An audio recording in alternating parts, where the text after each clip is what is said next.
Praise the lord.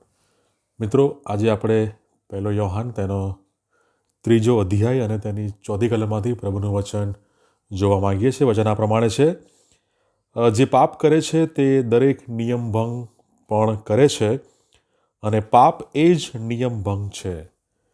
મિત્રો, આજે આપણે પાપ અને તેનું મૂળ તત્વ એના વિશે આજે આપણે પ્રભુનું વચન આપણે જોવા માંગીએ છીએ.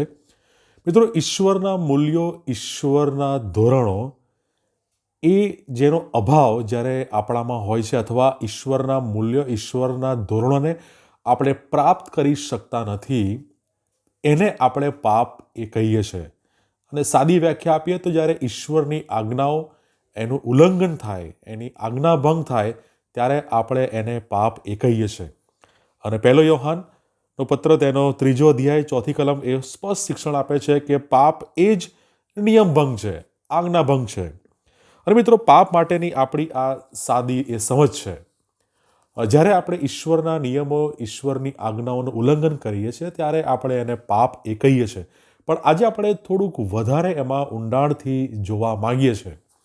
મિત્રો, ઈશ્વરના મૂલ્યો અને ઈશ્વરના ધોરણો એ બહુ જ પવિત્ર છે. અને એ પવિત્ર મૂલ્યોને આપણે જ્યારે અનુસરતા નથી, અથવા અનુસરવામાં આપણે નિષ્ફળ જઈએ છીએ, ત્યારે આપણે પાપ કરી બેસીએ છીએ. અને મિત્રો, એ પાપની સમજ એ આ દિવસોમાં બહુ જ ઓછી જોવા મળે છે. કારણ કે શેતાને આપણા મન એ આંધળા કરી નાખ્યા છે. અને મિત્રો, પાપની જે સમજ જે આપણા મનોમાં, હૃદયોમાં છે કે આજ્ઞાભંગ એ પાપ છે, એ સાચી વાત. પણ એની સાથે એ ઊંડી અને ગહન બાબતો આ પવિત્ર વચનોમાં, પવિત્ર શાસ્ત્રોમાં આપણને અપાયેલી છે. મિત્રો, આપણે ઈશ્વરની પવિત્રતા, ઈશ્વરના ધોરણોને આપણે આપણી પોતાની રીતે પ્રાપ્ત કરવાને માટે હંમેશા પ્રયત્નશીલ હોઈએ છીએ. પણ એવું કરતાં કરતાં આપણે અનેકવાર પાપ કરી બેસીએ છીએ. આપણે પોતાના કાર્યોથી આપણે એ ન્યાયીપણું, એ પવિત્રતા અથવા એ તારણ, એ ઉદ્ધાર એ આપણે આપણા પોતાના કાર્યોથી આપણે મેળવવાનો પ્રયત્ન કરીએ છીએ. પણ એવું કરતાં આપણે પાપ કરી બેસીએ છીએ. કારણ કે એકના જ પ્રભુ ઈસુ ખ્રિસ્તના જ આજ્ઞા પાલનથી આપણને ન્યાયીપણું, આપણું તારણ, આપણું ઉદ્ધાર એ એકમાત્ર પ્રભુ ઈસુ ખ્રિસ્તથી, એમના કાર્યોથી થયું છે, ના કે કોઈ પણ મનુષ્યના કાર્યોથી. અને મિત્રો, હંમેશા આપણે એ કરતાં કરતાં આપણે એ પાપમાં આગળ વધતા અને વધતા જ આપણે રહીએ છીએ. અને ઈશ્વરની પવિત્રતા અને ઈશ્વરના જે ધોરણો છે એ પરિપૂર્ણ કરવામાં આપણે ઘણી બધી વખત નિષ્ફળ જઈએ છીએ. કારણ કે એ બધા કાર્યોમાં એ મનુષ્ય શરીર એટલે કે દેહની ઈચ્છા અને હૃદય, એ બધી બાબતો એ સામેલ હોય છે. અને પવિત્ર શાસ્ત્ર બહુ સ્પષ્ટ વચનો કહે છે કે હૃદય એ સૌથી કપટી છે. તમે યર્મિયાનો 17મો અધ્યાય 9મી કલમમાં તમે વાંચી શકો છો. અને એ જ પ્રમાણે રોમનનો 8મો અધ્યાય અને તેની 8મી કલમ એ પણ કહે છે કે દૈહિક છે તેઓ દેવને પ્રાપ્ત કરી શકતા નથી. જેઓ દૈહિક છે તેઓ દેવને પ્રસન્ન કરી શકતા નથી. અને મિત્રો, ઘણી બધી વખતે આપણે આપણી દૈહિક બાબતો વડે ઈશ્વરને પ્રસન્ન અથવા પ્રાપ્ત કરવાનો પ્રયત્ન કરીએ છીએ. અને ત્યાં કરતાં આપણે પાપ કરી બેસીએ છીએ. અને એ જ રોમનોને પત્ર તેનો 8મો અધ્યાય 7મી કલમ નોંધે છે કે દૈહિક મન તે દેવ ઉપર વેર છે. જ્યારે શરીર અને શરીરની ઈચ્છાઓને આપણે સરેન્ડર થઈ જઈએ છીએ, આધીન થઈ જઈએ છીએ, અથવા એનાથી દોરવાતા હોઈએ છીએ, ઈશ્વર પર આપણે વેર એ રાખીએ છીએ. એ રોમન 8 અને તેની 7મી અને 8મી કલમમાં આપણે એ જોઈ શકીએ છીએ. અને મિત્રો, એ કરતાં આપણે ઈશ્વર સાથે દુશ્મનાવટ એ કરી બેસીએ છીએ.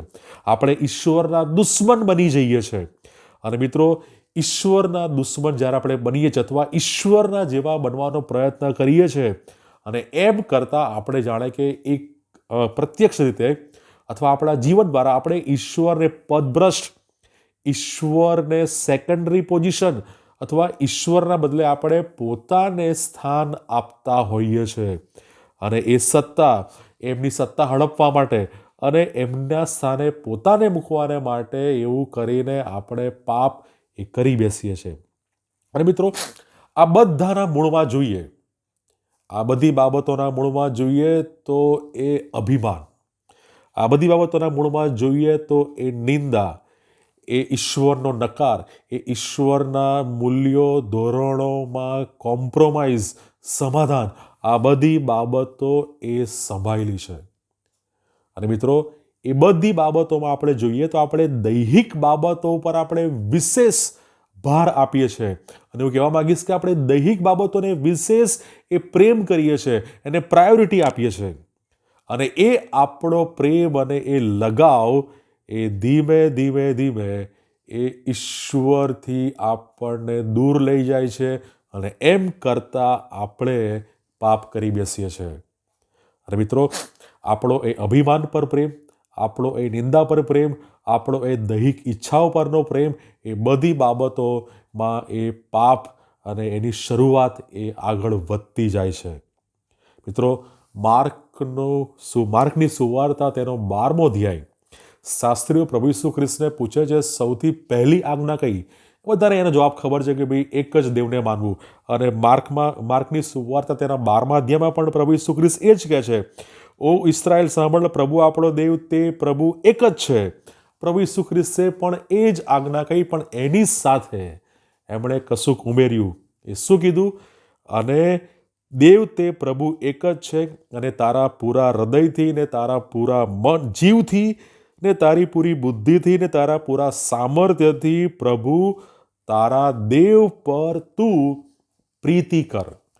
એક જ દેવને માનવું, પણ એ દેવને માનવાની સાથે એ દેવ પર, એ ઈશ્વર પર એ પ્રેમ કરવાનું પ્રભુ ઈસુ ખ્રિસ્ત કહે છે.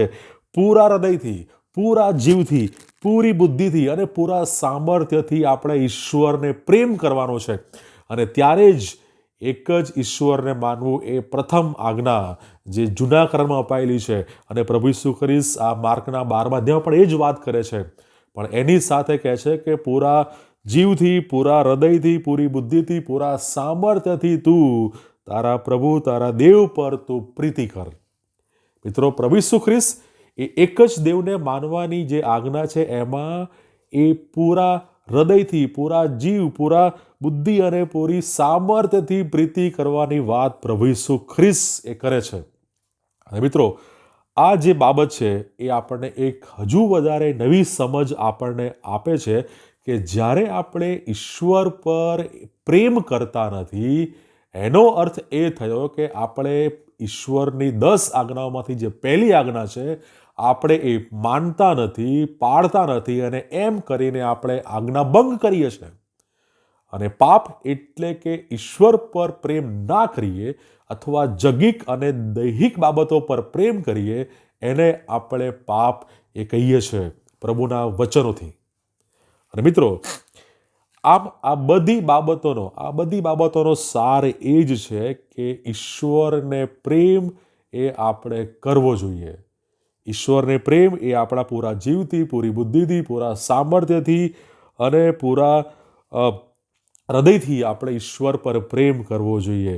અને જ્યારે આમાં નિષ્ફળ જઈએ છીએ ત્યારે એ પાપમાં આપણે પડીએ છીએ. અને મિત્રો, યોહાનની સુવાર્તા તેનો 16મો અધ્યાય અને તેની 8 અને 9 કલમ જો તમે વાંચો તો ત્યાં પણ તમને જે શિક્ષણ, બહુ ગજબનું શિક્ષણ મળે છે. યોહાન 16, 8 અને 9.